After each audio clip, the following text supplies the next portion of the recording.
Kalau kita menggantungkan nasib kita pada Allah luar biasa. Ada seorang syekh, saya dengarkan ceramahnya, menarik sekali. Saya tidak tahu orang itu siapa, tapi cuplikannya saya dapatkan dari seorang teman dari Jeddah yang mengirimkan ke saya.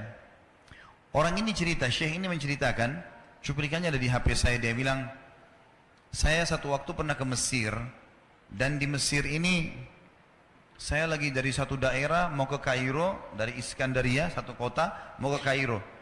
Itu saya tiba di Kairo mungkin sekitar jam 2 malam. Pesawat saya selepas subuh harus berangkat kembali ke Saudi. Dia bilang, saya telepon pengurus masjid, saya mungkin mau mampir di masjid yang saya ceramah kemarin di Kairo itu. Saya mau tinggal di sana mungkin 2 jam, 3 jam istirahat. Nanti habis itu baru kemudian saya berangkat ke Saudi habis subuh. Dia bilang, saya masuk ke masjid, tiba jam 2 malam, turun dari mobil, saya lihat masjid, lampunya nyala semua nih. Kemudian setelah saya masuk masjid, saya temukan ada orang di mihrab, imam, lagi sujud, nangis-nangis.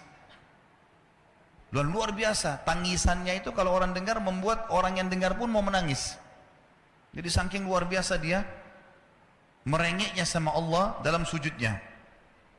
Kata syekh ini, saya pun sambil berdoa sama Allah, ya Allah kabulkan permintaannya orang ini. Walaupun saya belum tahu apa yang diminta gitu. Dia bilang selesai dia sholat, saya dekati dia, saya bilang, Masya Allah, doa apa ini? Luar biasa ini. Doa yang diikuti dengan tangisan di sepertiga malam menjelang subuh. Allah turun ke langit bumi, dikabulkan nih. Dia bilang, demi Allah syekh. Karena syekh ini orang Arab biasanya panggil, bisa orang pintar, bisa orang kaya, bisa orang tua. Jadi kalau antum dipanggil syekh, jangan bangga dulu ya. Karena banyak maknanya itu. Ya. Jadi dipanggil syekh. Kita tidak tahu, biasa juga di Saudi begitu ya. Kalau ada orang kita tidak kenal dipanggil syekh, syekh, sini syekh. Walaupun antum bukan syekh sebenarnya gitu. Ya. Maka dia bilang, demi Allah syekh. Dia tidak tahu kalau ini orang memang ulama gitu. Istri saya sekarang lagi dirawat di rumah sakit. Dan saya harus bayar 14.500 jenih atau ponnya Mesir. Saya harus bayar rumah sakit. Kalau enggak istri saya enggak bisa dioperasi. Ini sudah parah sekali. Kata syekhnya, jadi gara-gara itu kau sujud sama Allah. Dia bilang, iya, lanjutkan nangis sama Allah. Allah tidak akan menyanyiakan orang yang ikhlas minta padanya. Lanjutkan, nikmati sujudmu. Pasti Allah akan berikan jalan keluar. Dia bilang, iya baik. Orang itu dia bilang kembali lagi ke mihrab, nangis lagi. Sholat sujud sama Allah, ya Allah. Dan dalam doanya begitu. Ya Allah, istri saya mau dibayar besok rumah sakitnya. Jumlahnya sekian, saya tidak pegang uang 1 jenih pun. Ini 14.500 jenih. Banyak sekali.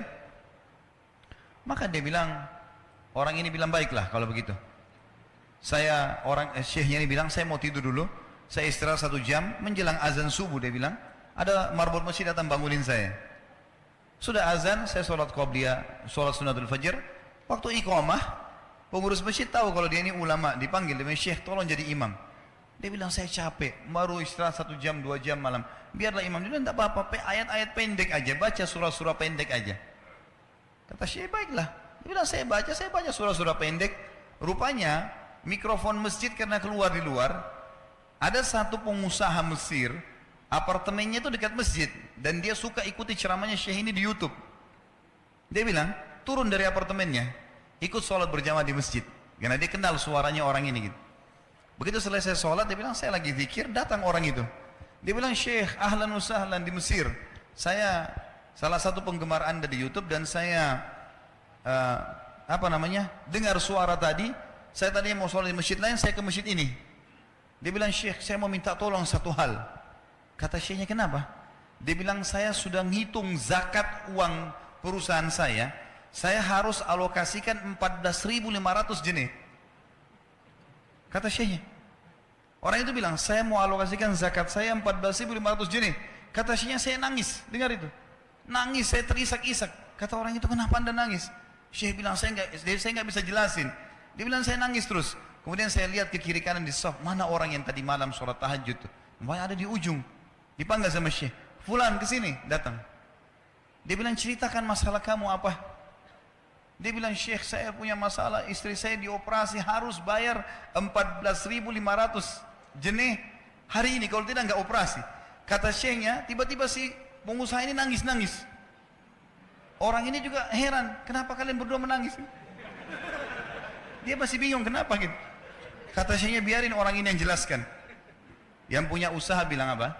Demi Allah Syekh, saya sudah 1 minggu taruh uang ini di lemari saya, sudah 1 minggu.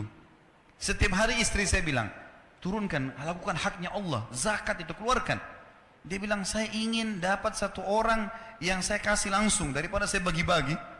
Saya mau 1 orang saya kasih, selesaikan masalah dia, dan Allah selamatkan saya di akhirat. Orang ini jadi nangis.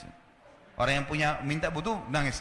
Kata pengusahanya, ini uangnya silakan, 14.500. Semoga Allah selesaikan urusan saya di akhirat gara-gara saya bantu kamu. Kata syekhnya, demi Allah yang terjadi, orang ini yang siapa namanya, orang yang punya uang ini yang dikasih uang, dia tiba-tiba lupakan saya dan lupakan si pemilik uang. Dia langsung angkat kepalanya ke langit sambil menangis mengatakan, ya Allah, aku mencintaimu. Terpenuhi kebutuhannya, gitu kan? Kuasa Allah. Teman-teman, cuman kita selalu buru-buru. Kalau seseorang kita di perusahaan mau dinaikkan gajinya saja, mau naikkan jabatannya, dia harus tulis permohonan.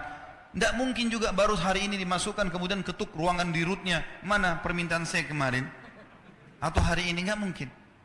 Seminggu dia sabar, 2 minggu dia sabar dengan berharap datang panggilan.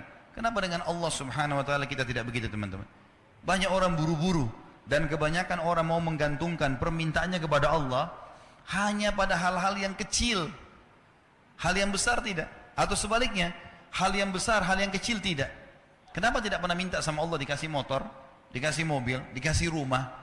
Kenapa hanya minta kalau penyakitnya dihilangkan baru kembali kepada Allah? Itu pun seringkali kita jadikan Allah nomor 30, teman-teman sekalian. Ke dokter ini, ke dokter itu, resep ini, resep. Nanti kalau sudah mentok nggak bisa sembuh baru sholat tahajud. Hah? Salah. Islam mengajarkan kita apa? Sebelum makan berdoa, sebelum tidur berdoa, sebelum aktivitas berdoa, sebelum ke dokter doa dulu supaya Allah jadikan kesembuhan. Karena dokter resepnya cuma semoga lekas sembuh. Tidak ada pasti sembuh.